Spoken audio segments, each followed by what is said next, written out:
అండి ఈరోజు 52వ డివిజన్లో ఈ బర్మాషాలకుంట అనే ఏరియాలో ఈరోజు భవిష్యత్ గ్యారంటీ కార్యక్రమం మొదలుపెట్టాం. నిన్న ఈవినింగ్ కూడా వచ్చాను. నిన్న నైట్ కూడా ఈ సరౌండింగ్ ఏరియాస్లో కొన్ని ఇళ్ళు అంటే ఆ రోడ్డుకు అవతల పక్క తిరిగాను. ఇవాళ 4:30 నుంచి యాక్చువల్గా ఈ యొక్క పర్టికులర్ ఇక్కడ దాదాపు 100 ఇళ్ళు ఉన్నాయి. అయితే ఇళ్ళలో చాలామంది పాపం కొడుకులు కూతుర్లు వాళ్ళు వెళ్ళిపోయి వేరే దగ్గర చిన్న చిన్న పనులు చేసుకుంటున్నారు. భర్తలు చనిపోయి లేడీస్ వాళ్ళు మాత్రమే ఉంటున్నారు. వాళ్ళు కూడా వాళ్ళలో శక్తి ఉన్నవాళ్ళు కొందరిళ్లలో పోయి పాసి పనులు చేసుకుంటున్నారు. శక్తి లేని వాళ్ళు అక్కడక్కడ అడుక్కుంటున్నారు. ఇది వాస్తవం. ఇక్కడ ఉన్న 100 ఇళ్లలో మెజారిటీ ఇళ్లలో ఆల్మోస్ట్ 100 ఇళ్లలో ప్రతి ఇంట్లో సమస్య ఉన్న వాళ్ళే వచ్చారు. అంటే భర్త చనిపోయో, పిల్లలు వదిలేసి వెళ్ళిపోయో, లేక వాళ్ళ ఏజ్ ఎక్కువ అవటం వల్ల వాళ్ళు ఏ పని చేయలేకుండా వాళ్ళు, కొద్దిమంది మాత్రమే ఎనర్జీ ఉన్నవాళ్ళు పాసి పని చేసుకుంటున్నారు. ఇది నిజంగా చాలా ఘోరం. ప్రజాస్వామ్యంలో ఇంకా ఈ రోజుల్లో కూడా ఎలా ఉందంటే ఈ 100 మంది ఇళ్ళకి ఖచ్చితంగా వాళ్ళ ఆర్థిక విద్యతగా చేయాలి, సంథింగ్ చేయాలి. పర్టికులర్గా కొందరైతే పాపం 7వ తరగతి 8వ తరగతి 9వ తరగతి చదువుకున్నారు పిల్లలు, కొందరు 5వ తరగతి. వాళ్ళ భర్తలు యంగ్ అంటే 25 ఏళ్ళు 22 ఏళ్ళు 23 ఏళ్ళ వయసులో చనిపోయినారు. కిడ్నీ ప్రాబ్లం, లివర్ ప్రాబ్లం, తాగుడు మెయిన్గా వాళ్ళు చెప్పడం ఏంటంటే ఎక్కువగా తాగి లివర్ ప్రాబ్లం చనిపోయారని చెప్తున్నారు.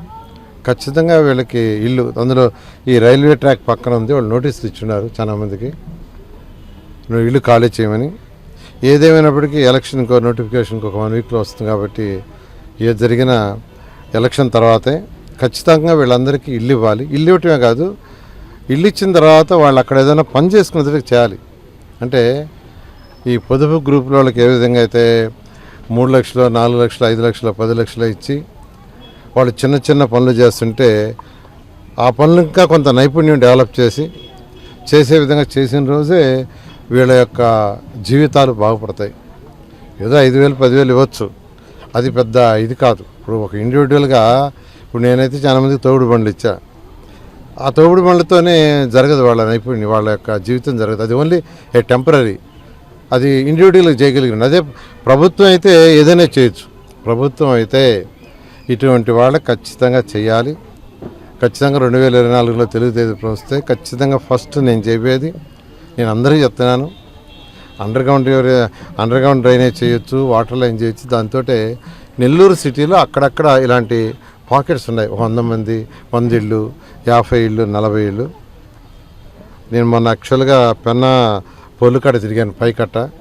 వాళ్ళ పరిస్థితి కూడా ఇదే విధంగా చుట్టలు బీడీలు, చుట్టలు చుట్టుకునేవాళ్ళు బీడీలు చుట్టు కూడా మొత్తం చుట్టం కదా, దానిపైన లేబుల్ మాత్రమే. ఆ లేబుల్ అంతా వేస్తే ఒక 50 రూపాయలు వస్తుందంట రోజుకి, రోజంతా చేస్తే. అలాంటి పరిస్థితి ఉంది. ఖచ్చితంగా వీళ్ళకంటూ ప్రభుత్వం సహాయం చేయాలా, ఏ విధంగా చేయాలనేది ఖచ్చితంగా ప్రభుత్వం వస్తే చేస్తాం.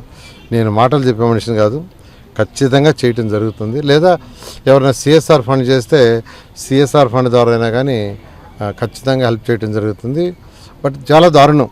అంటే నిజంగా అంటే ఎనర్జీ, వాళ్ళలో ఎనర్జీ అయిపోయింది. ముసలివాళ్ళు అయితే కొందరు పాపము, మహిళలైనా ఎనర్జీ అయిపోయి ఈవెన్ అడుక్కోవటానికి పోవటానికి కూడా కొంతమందికి ఎనర్జీ లేదు.